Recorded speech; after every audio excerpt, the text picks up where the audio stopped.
नारायण नारायण.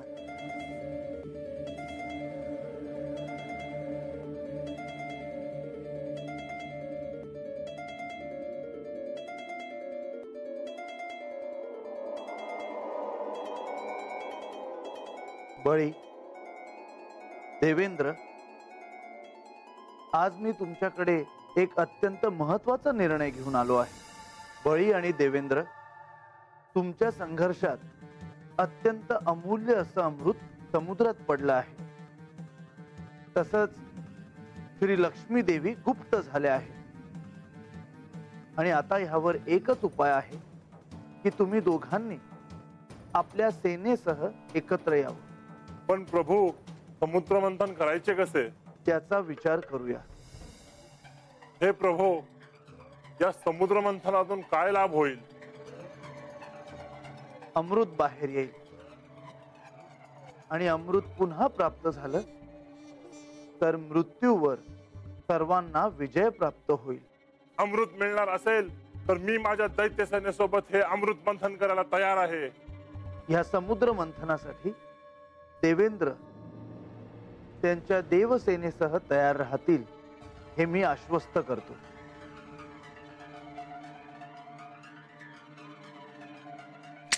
नारायण नारायण.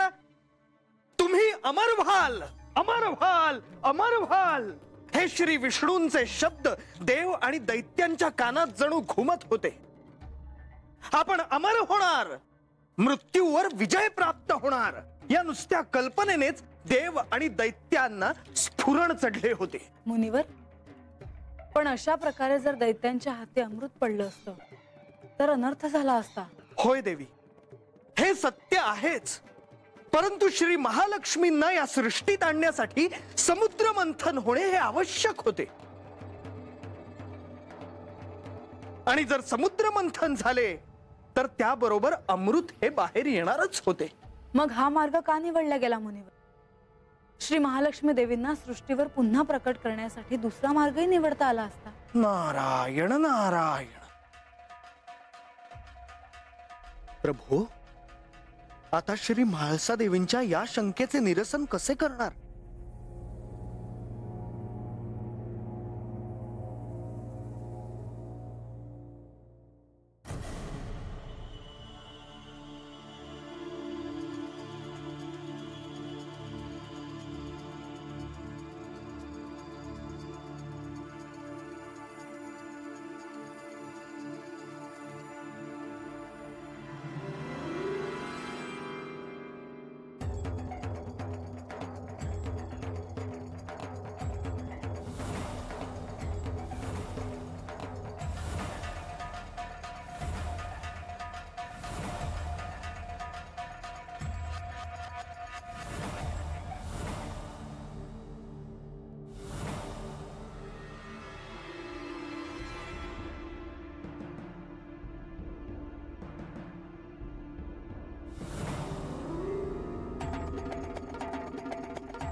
असे काय झाले अचानक?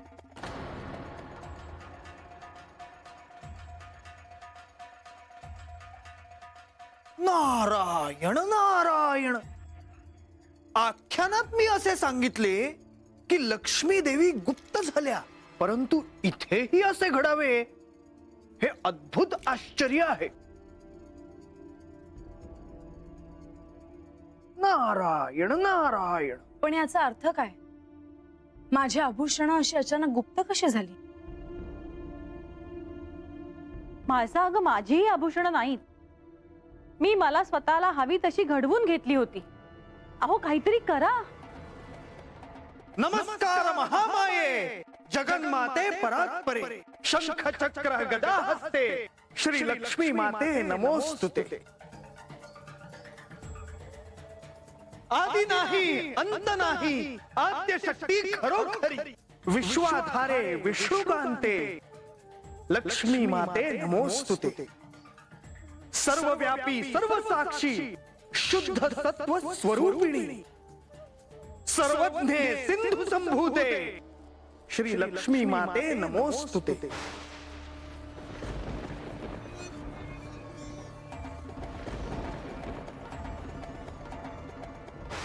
माते, तुझी प्रचिती आम्हाला येत आहे, आम्हाला तुझे अस्तित्व जाणवत आहे. याचा अर्थ असा घ्यायचा की महालक्ष्मी देवींचा कोप झाला. इथे उपस्थित असणाऱ्या कोणाच्या तरी श्रद्धेत उणीव आहे आणि म्हणूनच प्रत्यय देण्यासाठी श्री महालक्ष्मी देवींनी हा प्रत्यय दिला आहे. केव्हा?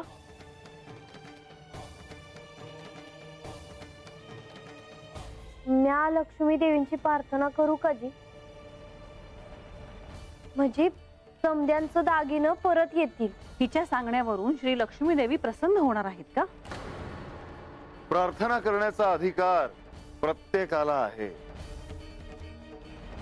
तेव्हा इथे भेदाभेद नकोय. देवा क्षमा असावी, परंतु श्री लक्ष्मी देवींना प्रसन्न करण्यासाठी त्यांची प्रार्थना करणं हाच एकमेव उपाय आहे. मी ही प्रार्थना करतो.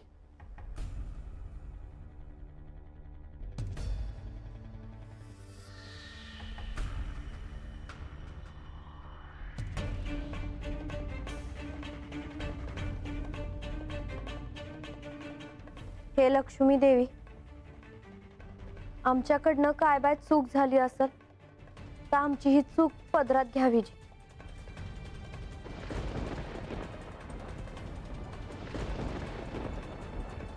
आम्ही तुमचीच लेकरं आहोत. लक्ष्मी देवी, तुम्ही पुण्यांदा हाता आमच्यात यावं आणि हातल्या समद्यासनी त्यांची दागिनं परत मिळावं. अहो, आता भक्तांची हाक ऐकावी आणि त्यांना आभूषणाच्या रूपानं साक्ष द्यावी.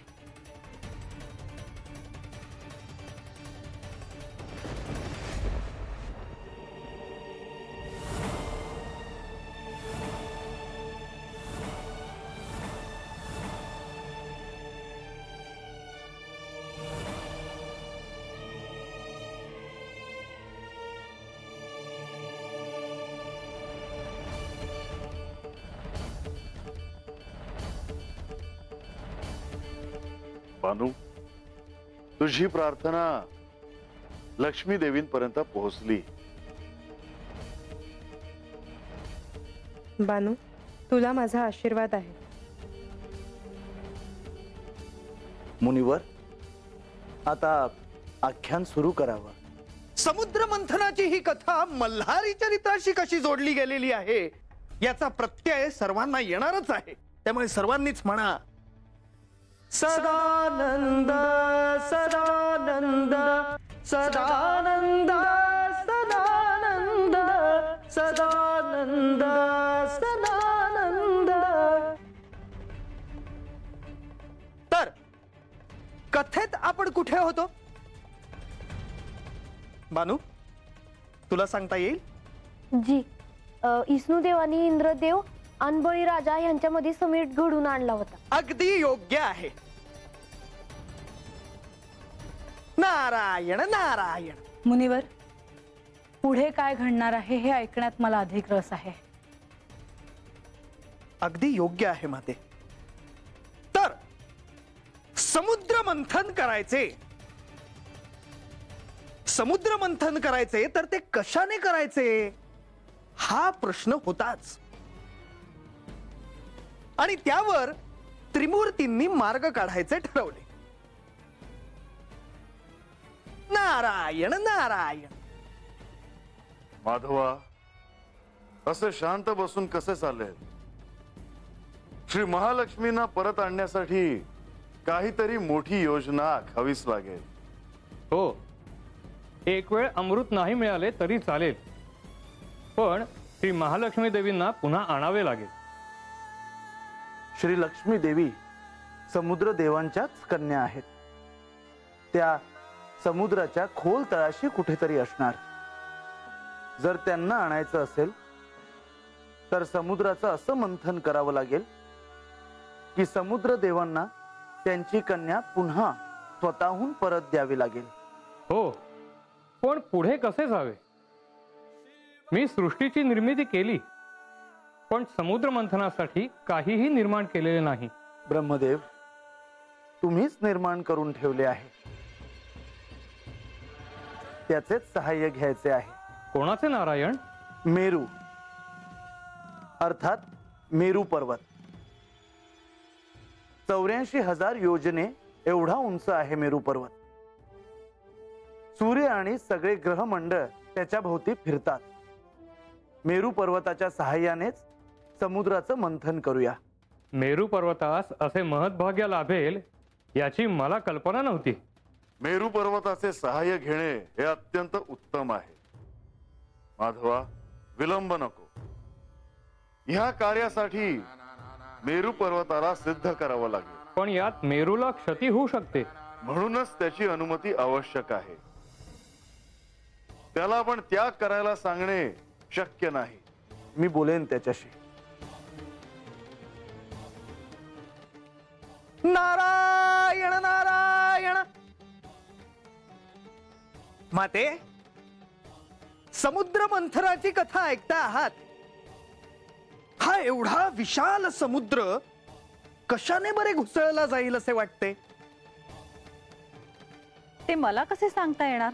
माते, घरात ताक घुसळायला काय वापरता? रवी. अगदी बरोबर. रवीने ताक घुसळून लोणी बाहेर काढता. मग समुद्र घुसळायला काय लागेल बानू? मोठी रवीच लागल बघा महाराज. अगदी योग्य. परंतु एवढ्या विशाल अशा समुद्रात रवी टाकणार कशी? एवढी मोठी रवी आणणार कुठून? हा प्रश्न होता. परंतु श्री विष्णूंनी त्यावरही मार्ग काढला. समुद्र मंथनासाठी विशाल अशा मेरू पर्वताची निवड त्यांनी केली. समुद्रात मेरू पर्वत ठेवून समुद्र घुसळला जाईल अशी ती कल्पना होती. ही अतर्क्य वाटणारी कथा आहे, परंतु समुद्रातून तितकेच भव्य काहीतरी बाहेर येणार होते आणि त्यासाठीच ही योजना तितकीच भव्य होती. परंतु या मेरू पर्वताला उचलून आणायचं कसं? त्यासाठी त्याची अनुमती हवी. आणि म्हणूनच श्री विष्णू आणि मेरू पर्वत अशी एक भेट ठरली. नारायण नारायण.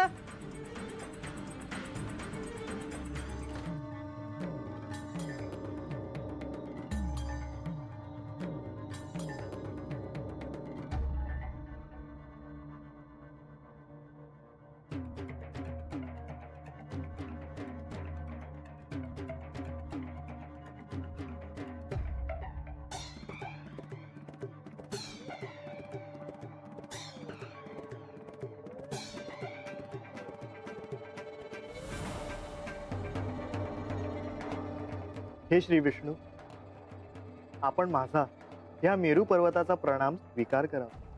शुभम भवतु. हे माधवा, आपण या सृष्टीचे पालक आहात. आपण माझ्याकडे आलात याचाच अर्थ नक्कीच काहीतरी प्रयोजन असणार. हे मेरू पर्वता, तू या भूतलावरील एक प्राचीन पर्वत आहेस. या सृष्टीमधील अनेक स्थित्यांतर तू स्वतः पाहिली आहेस.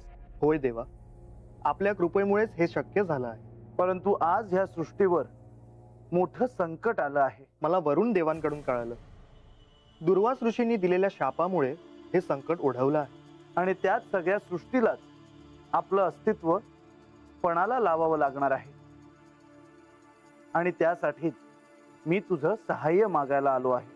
हे प्रभू, आपण असे बोलू नये. आपल्याला सहाय्य करणारा मी कोण? तुम्ही आज्ञा करा प्रभू. मी काय सेवा करू ते सांगा.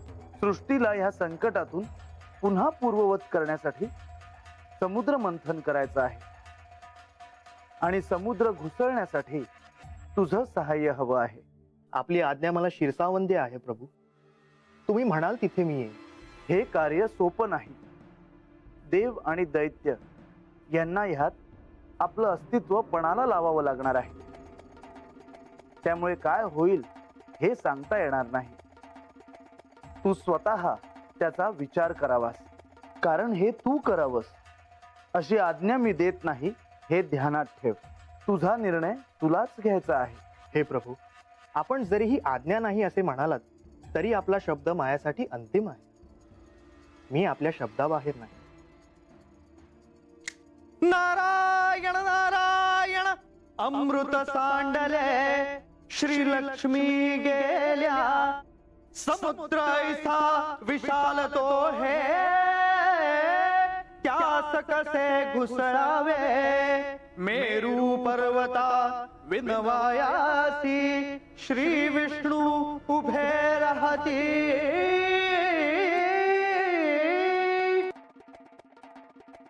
मेरू पर्वत समुद्र मंथनासाठी सिद्ध झाला. प्रत्यक्ष जगतपालक परंतु ते एका पर्वतालाही विनवित होते की माय बापा सहाय्य कर. ते आज्ञाही देऊ शकत होते, परंतु या जगाचे पालन करताना सगळ्यांच्या कल्याणाचा विचार करताना श्री विष्णू हे नम्र होते. त्यांच्या अर्धांगिनी त्यांच्या सोबत नव्हत्या. शेषसागरात अर्धोन्मिलित डोळे ठेवून आदिमायेला पापण्यांवर ठेवून या जगाचा कारभार पाहणाऱ्या श्री विष्णूंच्या चरणी त्यांच्या प्रिय श्री महालक्ष्मी देवी मात्र त्यांच्या सोबत नव्हत्या. नारायणाला दुःख झाले असेल का? माझे आराध्य असणाऱ्या प्रभूंनी हे महादुःख कसे पेलले असेल? कोणालाही हा विरह न दाखवता श्री विष्णू श्री लक्ष्मींची प्रतीक्षा करत राहिले. मला अजूनही तो क्षण आठवतोय. माझ्या प्रिय नारायणाला मी त्यांच्या अर्धांगिनी शिवाय कधीच पाहिले नव्हते. आत्ता मला त्यांचे महत्व कळले. त्यांनी स्वतःही प्रयत्न केले होते, पण त्यांच्या विरहाचा त्यांनी उल्लेखही केला नाही. मला त्यांचे दर्शन कसे मिळेल? त्यांच्या दर्शनासाठी मला काय करावे लागेल? ह्याचे उत्तर प्रधानजींनी द्यावे.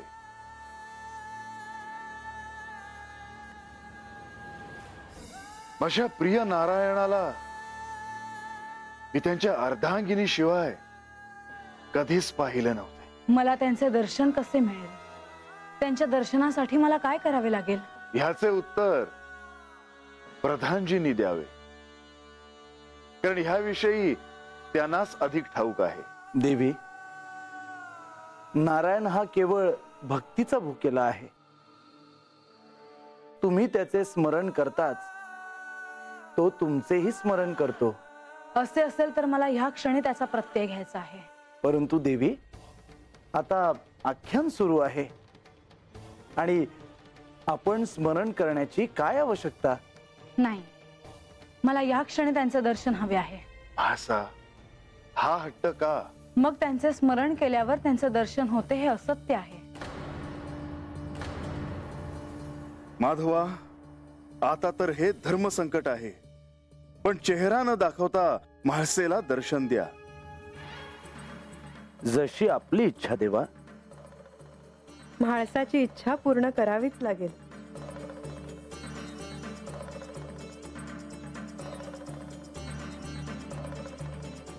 म्हाळसा, डोळे मीट आणि श्री विष्णूंचं ध्यान कर.